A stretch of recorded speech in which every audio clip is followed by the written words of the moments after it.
My name is Hunter Glenn. I will be doing my speech on how kids spend too much time in front of screens and on devices.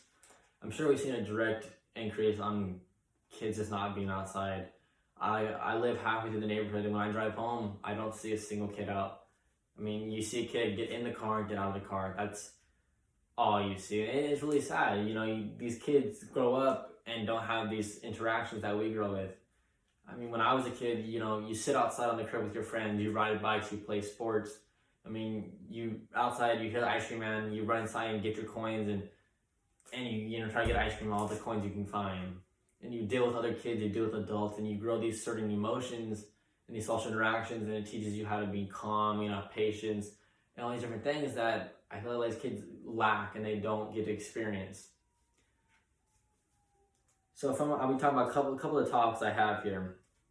I have from research from lifespan.com says that kids spend an average of 6 hours and 40 minutes in front of a screen each day. And that is almost from sun up to sundown. That's most of the day. And that's, I think, is probably one of the worst things. Kids are just isolated to that one thing. The 4 topics I'll be talking about would be obesity, sleep problems, social interactions, and anger. Screen time has a direct impact on childhood obesity. Children'sandscreens.com has found that children who spend more time in front of the screen have a higher body fatness or obesity than children who spend less time on a screen and media. As we all know, when we're relaxing on our phones or in front of TV or on our games, we always bring a snack with us. This is natural. We always bring snacks. I mean, these snacks we bring aren't carrots and broccoli. They're chips, soda, negative things, bad things. And should we be eating? No, but we're also more active, I feel, in a way. Adults have jobs, have school. We're always kind of doing stuff. When kids, you don't do a whole lot. They have their energy for the time, and then they go on their tablets. And that's a lot of energy. They're on games. They're on their phones. And kids are getting phones so early now. They're on this whole different dimension that we never even experienced. From the year 2017 to 2018, the children obesity has gone up 19.3%, and this stat was found from stateofchildhoodobesity.org. That is a tremendous number, 19.3%. That was a couple years ago. I could only imagine with the new technology and the things that are coming out, and especially with COVID, what that percent has gone up even more. And it's kind of sad to say, but we also know a lot of the world is obese now, and this is a direct impact of not people also. It's pulling people away from being outside, pulling people inside. Another one is the social interactions. A lot of these kids, like I said, they're in front of the screens. They play these games or they, on these websites, and they talk to people in a manner that you would never even imagine talking to people. As you see, some of these kids say things so outlandish that, we're shocked. I mean, these kids, you just hear them say whatever they want to say. They say something to their parents that, if we said to our parents, we probably wouldn't be on this earth anymore. So it's really crazy to think that these kids are getting taught this way on these computers and phones, that they think this stuff is real, and they don't think it's real, and they can say whatever they want. And so when they get in the real world, they get that reality check, which causes what they go into about anger issues and a lot of different things. Too much screen time can also be a direct impact on these kids' sleep patterns. As we all know, phones, computers, TVs emit blue light. Blue light activates your brain, telling your brain it's time to wake up, it's time to get up, it's trying to keep going, it's not time to go to bed. So with so much blue light, it tells the kids stay up, stay up, stay up. So when they're up all night, it puts them into this this mode of don't sleep, which can fall into the pattern of sleep paralysis, which is a complete other topic, which is completely super negative. And then and everyone has sleep paralysis at the age of 8. I think that is a whole problem to be looked into in itself. And that fact was found from www.chalk.org about the screens and the blue light emission.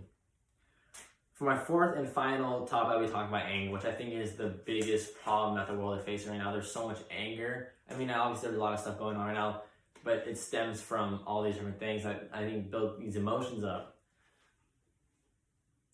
Excessive screen time can lead, it has been shown that excessive screen time can also have a sensory overload in young minds, and in which causes them to be unable to manage their stress and regulate their mood. from www.eehealth.org has found that children's brains are much more sensitive to electronic devices than we may realize. Research has also linked that excessive screen time to school can lead to school problems, aggression, and behavioral issues. And like I said, you see a lot of kids say and do things that you would never imagine. And some of these kids are very aggressive because they don't understand the real world. They don't get what they want. And I've seen a lot of parents, like, just to keep these kids quiet, they give them a tablet, they give them the phone just so they can, put them out of sight, out of mind. But I think that's, I'm not a parent, so I can't say how how a person was a parent, obviously. But I think that's obviously not the right way. That's how I personally want to do it. You can't reward someone for doing something negative. That's just personally how I think it is. So a lot of these kids get into these habits, and I think they can, it's a reward, and they get into this world that's kind of outside. So when they get into the real world, they're shocked about when they're told no by other people, which causes them to act completely out of pocket.